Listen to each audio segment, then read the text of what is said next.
Untuk situasi lagi seorang, saya rasa dia adalah salah satu aset akan jadi dan boleh katakan salah satu aset terbesar Indonesia kerana sudah main 100 lebih game di La Liga.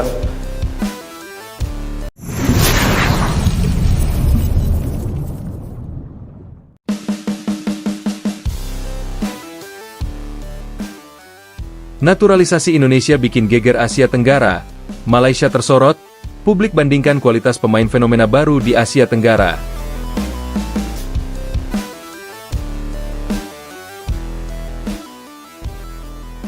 Sepak bola Asia Tenggara kini tengah memasuki babak baru dalam persaingan regional.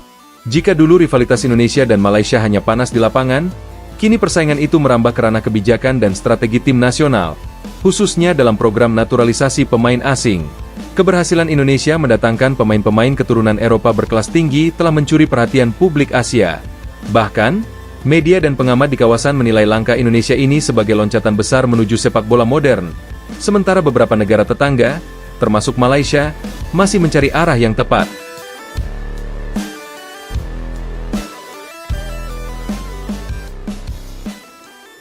Indonesia melonjak lewat naturalisasi terencana. Langkah Indonesia dalam menaturalisasi pemain bukan keputusan spontan. Di bawah kepemimpinan Erick Thohir sebagai Ketua Umum PSSI dan pelatih asal Korea Selatan, Shin Tae-yong, program ini dirancang dengan pendekatan strategis dan jangka panjang. Indonesia tak sekadar mengumpulkan pemain keturunan, melainkan menyeleksi mereka berdasarkan kualitas, posisi kebutuhan tim, dan pengalaman di level Eropa. Pemain seperti Jordi Amat, ex La Liga, Shane Patinama, Eredivisie, Ivar Jenner, Rafael Struijk, Justin Hubner, hingga Ragnar Oratmangoen menunjukkan kualitas yang membuat Indonesia kini disegani di Asia. Kehadiran mereka memberikan warna baru dalam permainan tim Garuda. Fisik tangguh, visi bermain modern, serta kedisiplinan tinggi menjadikan tim nasional tampil lebih kompetitif di ajang seperti Piala Asia 2023 dan kualifikasi Piala Dunia 2026 zona Asia. Bahkan analis ESPN menulis, Indonesia kini menjadi model baru sepak bola Asia Tenggara, negara dengan sistem naturalisasi paling efisien dan berorientasi kualitas. Malaysia di posisi sulit. Berbeda dengan Indonesia, Malaysia kini menghadapi tantangan dalam menjalankan program naturalisasinya. Sejumlah pemain yang dinaturalisasi belum mampu memberikan dampak signifikan di lapangan. Kritik dari publik pun bermunculan. Media Malaysia seperti Berita Harian dan Cosmo menyoroti bahwa beberapa pemain naturalisasi Malaysia belum mampu beradaptasi dengan gaya permainan lokal, bahkan seringkali mengalami inkonsistensi performa. Akibatnya, tim nasional Malaysia masih kesulitan bersaing di level regional, terutama menghadapi tim-tim yang memiliki kecepatan dan disiplin taktik seperti Indonesia, Vietnam, atau Thailand. Sebuah editorial di New Straits Times menulis, Indonesia berhasil menaturalisasi pemain yang benar-benar siap tempur di level internasional. Malaysia harus belajar bahwa naturalisasi tanpa perencanaan matang hanya akan membuang waktu dan dana. Reaksi publik dua negara. Di media sosial, rivalitas kedua negara kembali memanas. Pendukung Indonesia ramai menunjukkan kebanggaan terhadap hasil kerja keras PSSI, sementara publik Malaysia menyerukan introspeksi. Tagar timnas kelas Eropa ramai di Indonesia, sementara di Malaysia muncul tagar reformasi FAM dan cari formula baru. Banyak penggemar sepak bola di Malaysia menilai bahwa federasi mereka perlu mengadopsi sistem scouting seperti Indonesia, yang lebih fokus pada kualitas individu, bukan sekadar status keturunan. Seorang pengamat sepak bola ASEAN, Muhammad Aiman Hakim, menuturkan, program Indonesia berhasil karena seleksinya berbasis performa, bukan hanya paspor.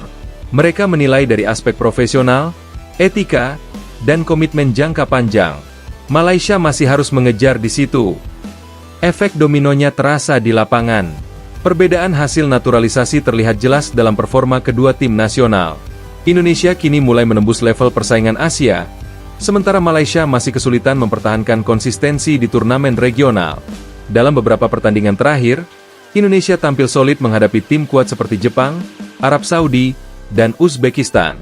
Sementara Malaysia sering gagal menjaga keseimbangan permainan ketika menghadapi lawan-lawan yang lebih cepat dan disiplin. Para analis menyebut bahwa naturalisasi bukan solusi instan, namun bila dijalankan dengan tepat seperti Indonesia, bisa menjadi katalis pembangunan tim nasional yang tangguh. Faktor kepemimpinan dan struktur. Salah satu perbedaan paling menonjol antara Indonesia dan Malaysia adalah manajemen federasi dan pendekatan kepemimpinan. PSSI di bawah Erick Thohir dinilai lebih terbuka terhadap evaluasi dan kolaborasi internasional. Erick sering menegaskan bahwa naturalisasi hanyalah bagian kecil dari rencana besar pembinaan jangka panjang yang melibatkan akademi usia muda dan pelatih elit dunia. Kami ingin Indonesia memiliki tim nasional yang kuat secara berkelanjutan, bukan karena instan, ujar Erick Thohir dalam wawancara dengan media Korea Selatan. Sementara itu, Malaysia masih menghadapi persoalan internal di tubuh FAM, termasuk soal pendanaan, struktur organisasi, dan sinergi dengan klub-klub lokal. Hal inilah yang membuat proyek naturalisasi mereka belum berjalan optimal. Media Asia soroti dominasi Indonesia. Keberhasilan Indonesia menarik perhatian media luar negeri. Portal olahraga ternama The Asian Game menulis bahwa Indonesia kini menjadi proyek paling menarik di Asia Tenggara, karena keberanian mengombinasikan pemain keturunan dengan talenta lokal muda. Media Jepang, Nikkan Sports, juga memuji kemajuan cepat sepak bola Indonesia di bawah Shin Tae-yong. Mereka menilai, dengan dukungan pemerintah dan profesionalisme federasi, Indonesia bisa menjadi kekuatan baru Asia dalam waktu 5 tahun ke depan. Menuju rivalitas yang sehat. Meski perbandingan antara Indonesia dan Malaysia kerap menjadi bahan perdebatan panas, banyak pengamat menilai bahwa rivalitas ini justru memberi dampak positif bagi kemajuan sepak bola kawasan. Kedua negara kini berlomba untuk memperbaiki sistem scouting, pembinaan usia muda, dan profesionalisme liga domestik. Seorang analis dari AFC, Khalid Hussein, menyebut, Indonesia dan Malaysia memiliki sejarah panjang rivalitas. Tapi kini rivalitas itu berkembang menjadi kompetisi strategis. Siapa yang lebih siap secara manajemen, pembinaan, dan integritas, dialah yang akan memimpin sepak bola ASEAN. Penutup, kejujuran, strategi, dan konsistensi. Naturalisasi memang bukan jaminan kesuksesan, tapi jika dilakukan dengan visi dan strategi yang jelas, hasilnya bisa luar biasa, seperti yang kini ditunjukkan Indonesia. Malaysia pun masih memiliki peluang besar untuk bangkit, asalkan berani berbenah dan menata ulang sistemnya. Persaingan Indonesia dan Malaysia bukan lagi soal gengsi, tetapi tentang siapa yang mampu membangun pondasi sepak bola modern dengan cara yang profesional, jujur, dan berkelanjutan. Jika keduanya terus berkembang, bukan tak mungkin Asia Tenggara akan segera punya dua kekuatan besar yang siap menantang dominasi Asia Timur dan Timur Tengah di masa depan.